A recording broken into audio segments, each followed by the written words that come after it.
That Thursday evening, Emma Harper regretted, for the first time in years, that she was so good at reading people.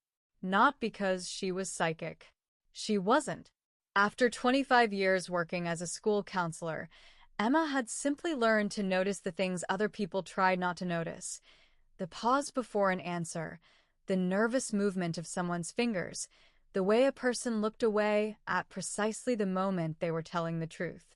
She had learned how to understand children. She had learned how to understand parents.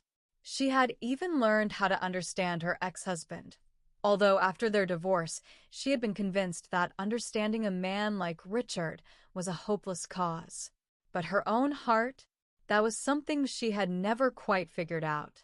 Emma was 49. Her daughter, Sophie, lived in Boston. Her son, Jack, was away at college in another state.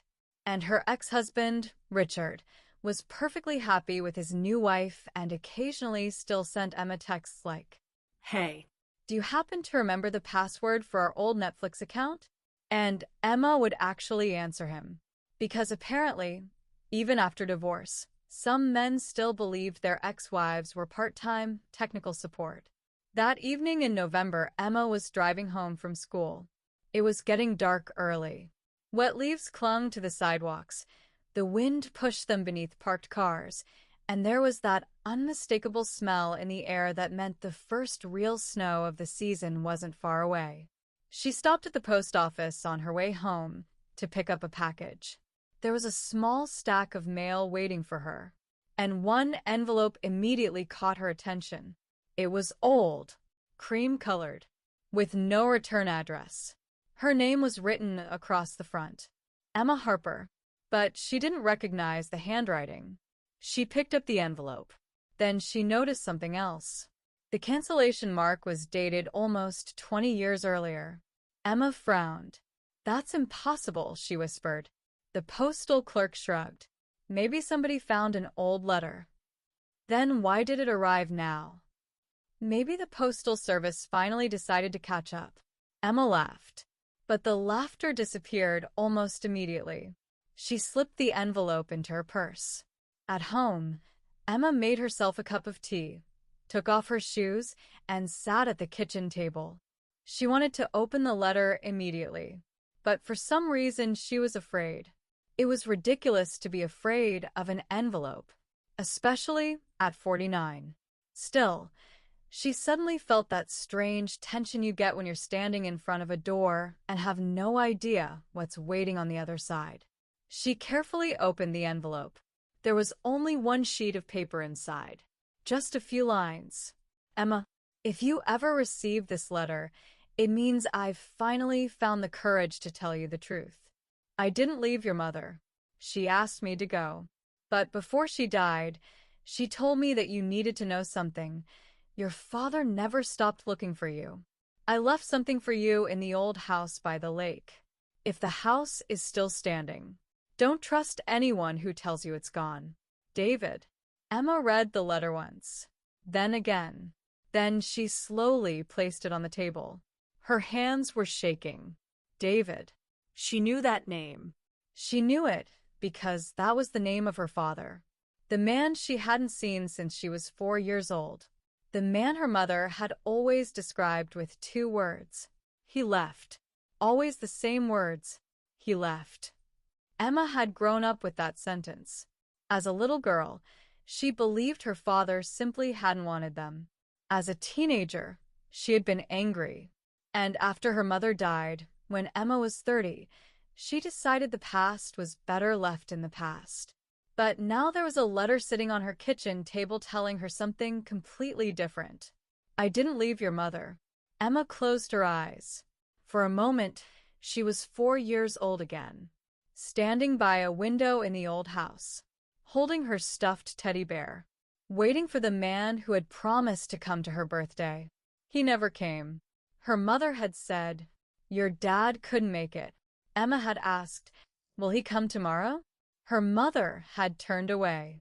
"I don't know." And now, 45 years later, Emma asked herself the question she had never dared to ask before.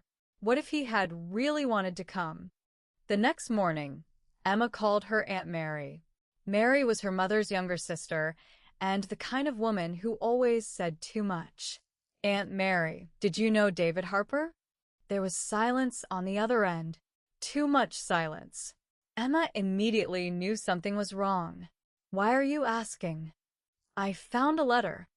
What kind of letter? From him. Another silence. Then Mary said quietly, so he finally wrote. Emma stood up. What does that mean? Your mother didn't want you to know. Know what? Emma, I'm 49 years old. If there's a secret you've been keeping for 45 years, I think I'm old enough to hear it. Mary let out a long breath. Your father didn't leave. Emma closed her eyes. What? He was forced to. By whom? Mary didn't answer. Aunt Mary. I'll tell you everything when you get here. Where? Vermont. Emma frowned. Why? Because the old house by the lake is still standing. 2 days later, Emma was behind the wheel of her aging Subaru, driving north. She didn't know what she was going to find. She didn't know whether her father was alive. She didn't know why the letter had arrived now. And worst of all, she wasn't sure she actually wanted the truth. Sometimes the past feels safer when you already know its version of the story, even if that version is a lie. Emma had spent her entire life believing her father had abandoned her. It hurt, but at least it made sense. Now she was beginning to understand that maybe her mother had lied. And that raised an even more painful question. Why? By evening, snow had started falling. Emma pulled into a roadside diner. Inside, the air smelled like coffee, cinnamon, and bacon. She ordered a slice of pie and sat by the window. Is the road ahead still open? She asked the waitress. For now. For now doesn't sound very reassuring. In Vermont, you should never trust the words for now. Emma smiled. Then a man at the next table looked up. He was in his mid-50s. Gray hair, worn jacket, a map of Vermont spread out in front of him. He glanced at her car outside, then at her. You're headed to Interlake? Emma froze. How do you know that? He pointed toward her phone. Your GPS is still showing the address. Emma looked down. Do you always look at strangers' phones? No. He smiled. You were just the only woman in the diner who looked like she was either going to find a treasure or solve a murder. Emma laughed despite herself. What if it's both? Then I definitely wouldn't follow you. He stood. My name's Jack Miller. Emma. Nice to meet you. I'm not sure yet. He smiled. Most people say that after the second date. This isn't a date. I know. For some reason, that made her feel better. The house by the lake looked older than Emma remembered. She had been very young the last time she'd seen it. The house stood among tall pine trees. An old porch, a crooked mailbox, and a wooden front door with peeling paint. Emma got out of the car. Her heart was beating so hard it was difficult to breathe. She walked toward the door. The key Aunt Mary had given her fit perfectly. The door opened. Inside, the house smelled of dust, old wood, and something strangely familiar. Childhood. Emma walked into the living room.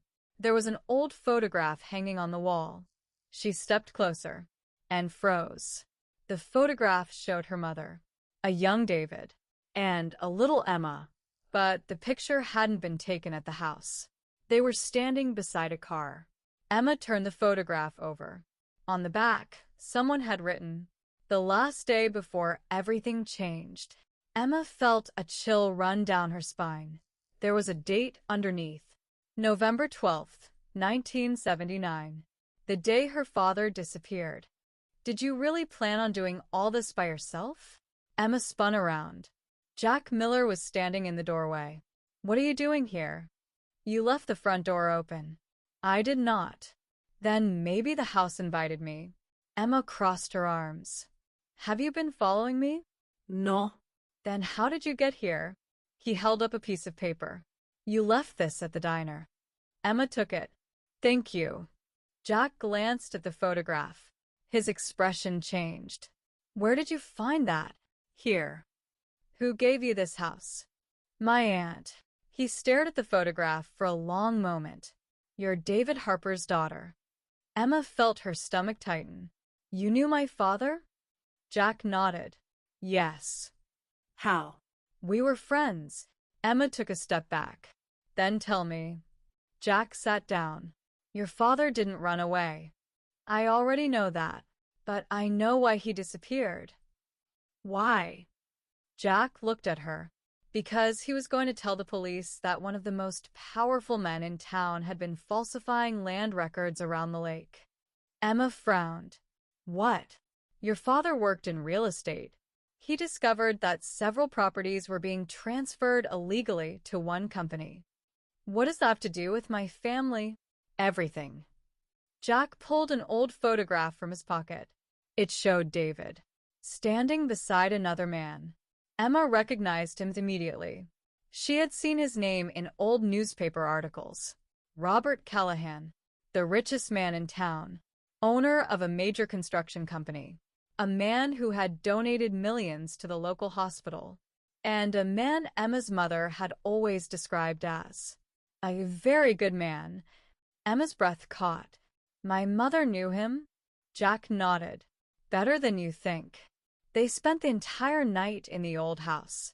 They searched through drawers, opened boxes, went through old bank statements, newspaper clippings, photographs. Finally, they found a small wooden box. Inside was a key and a note. If Emma ever comes back here, give this to her. Under the note was an old cassette tape. Emma looked at Jack. Do you have a cassette player? He smiled. Emma, I'm 55. Of course I have a cassette player. Why? I don't trust modern technology. You trust your phone? My phone betrayed me in 2008. Emma stared at him. What? Long story. She laughed. Even then, in a house where she'd just discovered that her childhood had been built on a lie, she was still able to laugh. And somehow that felt important. Maybe that's what she liked about Jack. He knew how to make her breathe when she forgot how. The cassette contained her father's voice. Young, tired, but alive. Emma closed her eyes. Emma, if you're hearing this, it means I didn't make it back. Her heart tightened. I want you to know one thing. There was a pause. I never abandoned you. Emma covered her mouth. I came back several times. But your mother wouldn't let me see you. Jack looked at Emma. She told me that if I didn't leave, something might happen to you. Emma's eyes widened. Why? Jack shook his head. Keep listening. Her father's voice continued. I discovered what Robert Callahan was doing, but he wasn't working alone. I had to choose between telling the truth and protecting you. A pause. I chose you. Emma closed her eyes. Tears slowly rolled down her cheeks. All her life, she had believed her father hadn't chosen her. And now she was discovering the truth. He had. That was why he had left. The next morning, Emma called Aunt Mary. Why didn't Mom ever tell me? Mary was crying because she was afraid. Of what? Callahan. Did he threaten her? Yes.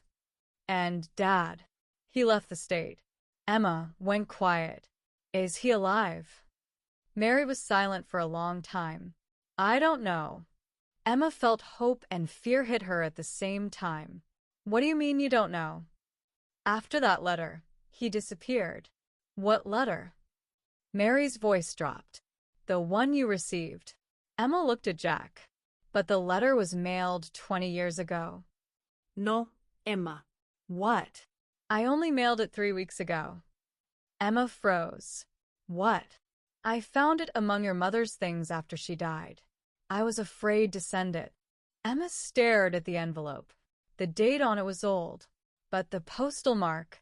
She handed it to Jack. He studied it. Then his face went pale. Emma? What? He pointed to the mark. That's not the mailing date. Then what is it? It's the date the letter was supposed to be held until. Emma felt cold. Until when? Jack turned the envelope over. There was a tiny handwritten note on the back. Hold until 2026. They stared at each other. Why 2026? Emma whispered. Jack didn't answer. Then he said, because someone wanted you to receive this now. 2 days later, Emma found the answer. Inside an old safe hidden beneath a loose floorboard was the final document. A contract. A signature. And a name. But it wasn't Robert Callahan's. It was her mother's. Emma stared at the paper for a long time. Then she understood. Her mother hadn't simply been a victim. She had been part of a deal. But why? Jack read the document.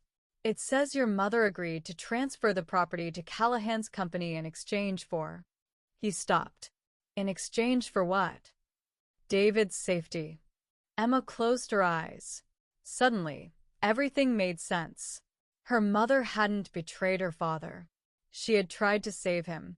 She had signed the papers because Callahan had promised to let David go. And then she had spent the rest of her life allowing Emma to hate her father because she believed that was the only way to keep her daughter safe. Oh, God. Emma sank to the floor. And cried. Not because she had discovered a betrayal, but because she suddenly understood how much pain two women had carried for the same reason. Her mother had carried the secret. Emma had carried the anger. And both of them had believed they were protecting each other. Jack sat beside her. He didn't say anything. He simply took her hand. Emma looked at him. Why have you been helping me? He smiled. Because your father once did the same thing for me. What? When I was 27, I got into a car accident. David found me on the side of the road. He stayed with me until the ambulance arrived. He looked at her. Sometimes someone does something good for you once, and you spend the rest of your life trying to repay it. Emma smiled through her tears. So, you think you've finally paid him back? No. Jack squeezed her hand. Now I just want to stay. A few weeks later, Emma received another envelope. This one wasn't mysterious. There were no strange dates. No hidden clues. The return address was simple. David Harper. Emma stared at it for a long time before opening it. Inside was a single page. Emma, I don't know if you'll ever forgive me, but if you're reading this, it means I finally did the one thing I was afraid to do. I let you learn the truth. I hope you won't spend your life carrying my pain. You don't have to love me, but please, never believe that you weren't loved. I loved you every single day, even when I couldn't be there. Dad. Emma pressed the letter against her chest. Then, for the first time in 45 years, she said out loud, I loved you too. And she cried. But these tears were different. They weren't tears of pain. They were tears of release. In the spring, Emma returned to the lake. Jack was with her. They sat on the porch. He handed her a cup of coffee. I thought we should celebrate. Celebrate what? The fact that we solved a mystery, didn't get ourselves killed, and somehow managed not to arrest each other. Emma laughed. Very romantic. I'm trying. He reached into his pocket and pulled out a small envelope. What's that? A ticket. To where? A train. Why? You told me you'd never been to New York by yourself. I have. Not with me. Emma looked at him. Are you asking me to go with you? I'm asking you to go on an adventure. At 50. We're both 50. I'm 49. Then I'm older and officially wiser. She laughed. You're very confident. At least I'm single. Emma looked at him. Was that a proposal? No. Then what was it? He smiled. A rehearsal. She shook her head, then rested her head against his shoulder. The lake stretched out in front of them. Quiet. Beautiful. Nothing like the lake Emma remembered from childhood. Back then, She believed this place had taken her father away from her.